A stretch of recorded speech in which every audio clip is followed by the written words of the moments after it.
Welcome guys, so today I'm going to show you how to make a live subscriber account on your Android. And first you need these two apps and this one, which you can get from the Google Play Store right there. Okay, so let's get started. So after downloading the apps, you have to long press the background, scroll on the widgets, scroll down to one of the apps. You can start with this app, click on it and select the channel you want to display, which in case is PewDiePie. Okay, now let's just maximize it a little bit like that. Okay, now time for the second one. So the same steps, go up to the second app, click on it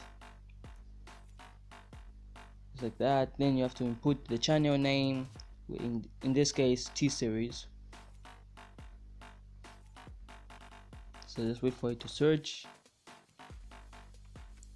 Once it brings out the results right there, so T-Series number 1, just click on it and then it displays T-Series right there. So the only problem with this is that you have to keep on clicking the update button because it doesn't update on its own for some reason. I don't know, maybe it's because they run at the same time, I'm not sure. So thanks guys for watching. Please remember to subscribe,